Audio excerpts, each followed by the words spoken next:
Thank you for joining me for Another Cup, How We Learn. This is where I get to go a little off script and just rap and come up with what's going on in my mind when it comes to this topic. First off, I do think that when I look back and see the weeks that I've had that were most successful, enjoyable, where I was most fulfilled and happy, it was when I was learning something new. I don't know about you, but I do think within us, we all want to do better, be better, know better. And that is, in its essence, learning, a desire to learn.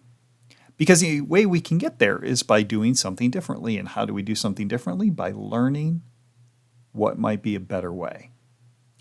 And I think when we can tap into that desire more often, and again, as I mentioned in my message, there's no lack of opportunities to learn, either from experience, from trying something new, from your colleagues, from other people, from reading, from listening.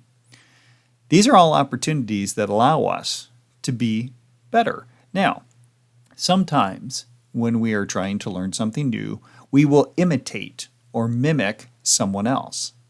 We have to be careful that we do it in our own way, though. This is where I talked about how we take in information.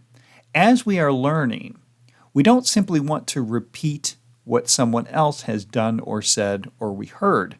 What we want to do is to make it ours. Internalizing the information and making it our own.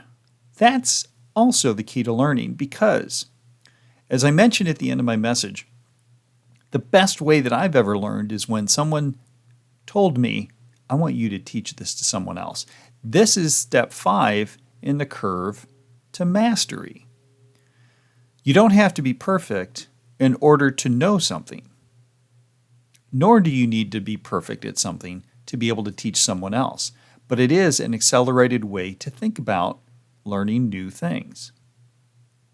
If I asked you, I want you to distill this job into 3 key activities, thoughts, or tasks, and I want you to mentor a new person, how would you look at your work? Would you just come up with 3 random things? No. You would want to put together something very beneficial and solid and accurate for how you have succeeded. That's that mindset that allows us to learn. So think about becoming a master at what you do. What would that take? Do you know everything right now that it would take to master what you do? Maybe you do, but you just need to put it into practice. Or maybe there's more to learn. In any case, you have to apply that beginner's mind. Be open to becoming better and better. I can honestly say that there are times in the last few years in this work where I have looked at new things and been skeptical. I mean, it's natural. Is this really going to work? Is this really a good thing? And that's okay. In fact, I think critical thinking demands that we evaluate what's coming in, whether it's valuable. Because, to be honest with you, being able to forget things allows us to learn more. Recent scientific research has actually backed this up. Because if we tried to remember everything, we actually would learn very little. Because remembering things and then recalling them are 2 different processes mentally. So what I think I'm after here, and I hope you understand, is that we can be critical of things, but also open-minded. In fact, the 2 work together. So think about what you might learn this week. What might you come across that's new or different? You can be cynical, but also be open-minded at the same time. As I talked before, some of the most challenging weeks have been my most rewarding. And that isn't easy to understand unless you allow yourself to see the beauty in the challenge. the growth in the failure. And I think that's a mindset that we can develop on a regular basis, and what I consider to be the optimum learning and growth mindset.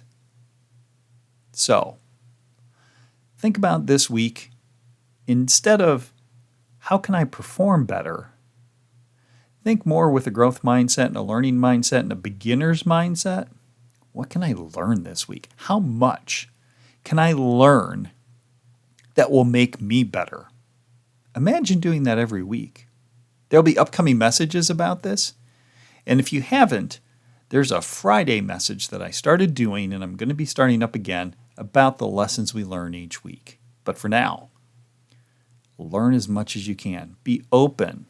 Dismiss what isn't good for you, but be open to things that maybe you didn't think were good for you, but might be.